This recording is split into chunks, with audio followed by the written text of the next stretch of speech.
రాష్ట్రంలో 3 నెలలకు సంబంధించిన రేషన్ బియ్యం పంపిణీ కొనసాగుతోంది. వర్షాకాలం దృష్ట్యా జూన్, జూలై, ఆగస్టు నెలలకు ఒకేసారి డిస్ట్రిబ్యూషన్ చేస్తున్నారు డీలర్లు. ఒక్కో లబ్ధిదారుడికి 18 కిలోల చొప్పున ఇస్తున్నారు. ఈ నెల 30 వరకు రేషన్ పంపిణీ కొనసాగనుంది.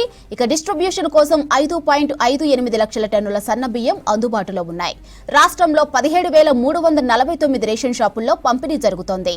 3 నెలల బియ్యం పంపిణీకి 6 సార్లు బయోమెట్రిక్ వేయాల్సి వస్తూ ఉండటంతో ఇబ్బందులు ఎదురవుతున్నాయి. ఈ పాస్ మిషన్లోనూ సమస్యలు వస్తున్నాయి. రైటిక సన్న బియ్యం పంపిణీకి సంబంధించి మరిన్ని డీటెయిల్స్ శ్రీశైలం అందిస్తారు. శ్రీశైలం, సన్న బియ్యం పంపిణీ అప్డేట్స్ ఏంటి? మాధురి, 3 నెలల రేషన్ బియ్యం వర్షాకాలం నేపథ్యంలో జూన్ నెలలోనే పంపిణీ చేస్తున్నారు.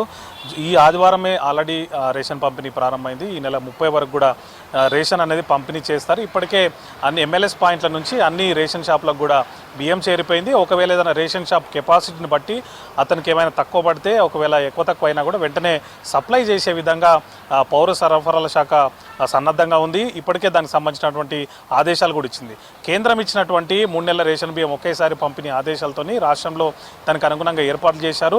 5.58 లక్షల టన్నుల బియ్యం ఈ 3 నెలలకు పంపిణీ చేయాల్సి ఉంటుంది. దీంతో ఒక్కొక్క లబ్ధిదారుడికి 18 కిలోల చొప్పున బియ్యం ఇవ్వాల్సి వస్తుంది. దీనికోసం రేషన్ షాప్ల కెపాసిటీ అంతగా లేకున్నప్పటికీ కూడా ఒకవేళ పంపిణీలో మధ్యలో అయిపోతే వెంటనే అక్కడ దగ్గరలో ఉన్నటువంటి ఎంఎల్ఎస్ పాయింట్ నుంచి పంపిణీ చేసే విధంగా జాగ్రత్తలు తీసుకున్నారు. మరోవైపు మన రాష్ట్రంలో ఈ రేషన్ పంపిణీలో పలు సమస్యలు కూడా ఎదురవుతున్నాయి. ప్రధానంగా ఈ పాస్ మిషన్లో కొత్త సాఫ్ట్వేర్ను ఈ 3 నెలల రేషన్ బియ్యం పంపిణీ కోసం ఏర్పాటు చేయడంతో అది సమస్యలు లేవనెత్తుంది. ప్రధానంగా మధ్య మధ్యలో అది లాగ్ ఆఫ్ అయిపోవడం, అదేవిధంగా ఇప్పుడు పంపిణీ చేస్తున్నటువంటి రేషన్ బియ్యంలో ఇటు సెంట్రల్ అదేవిధంగా స్టేట్ రెండింటికి సంబంధించినటువంటి బియ్యం ఉండడంతో 2 సార్ల ఈ వేలిముద్రలు వేయాల్సినటువంటి అవసరం వస్తుంది. ప్రధానంగా మన రాష్ట్రంలో 91,83,000 రేషన్ కార్డులు ఉంటే దీంట్లో దాదాపు 55 లక్షలు సెంట్రల్కి సంబంధించినవి ఉన్నాయి. 36 లక్షలకు పైగా మన స్టేట్కు సంబంధించినవి. స్టేట్కు సంబంధించినటువంటి రేషన్ బియ్యానికి ఒకేసారి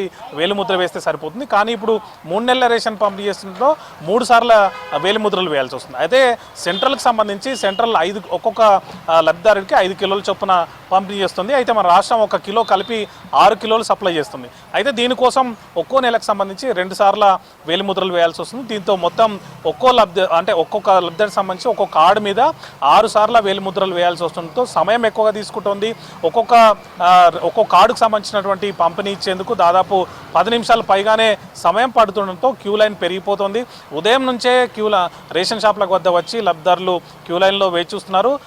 ఆ తర్వాత సాయంత్రం కూడా హైదరాబాద్ లాంటి సిటీ కానీ లేకపోతే ఇతర ప్రాంతాల్లో కానీ వ్యవసాయ పనుల నేపథ్యంలో అందరూ కూడా ఉదయం సాయంత్రం వేళనే రేషన్ షాప్లోకి వస్తున్నారు. దీంతో ఆ సమయంలోనే కూడా రేషన్ డీలర్లు సప్లై చేస్తున్నారు. రాత్రి పొద్దుపోయినప్పటికీ కూడా రేషన్ షాప్ల వద్దనే ఉండి సప్లై చేయాల్సినటువంటి పరిస్థితి వస్తుంది.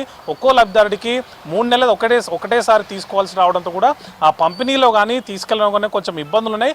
అయితే వర్షాకాలం నేపథ్యంలో ఎంఎల్ఎస్ పాయింట్లో కానీ గోదాంలో కానీ బియ్యం ఉంటే తడిచిపోయి ఇబ్బందులు అయ్యే అవకాశం ఉండడంతో ముందే పంపిణీ చేస్తే అటు లబ్ధిదారులు కూడా ఇంట్లో భద్రంగా దాచుకుంటారనేటువంటి ఒక ఆలోచనతోని కేంద్రం ఆదేశాలు ఇచ్చింది. దానికి అనుగుణంగానే సప్లై అయితే కొనసాగుతుంది. మాదిరి.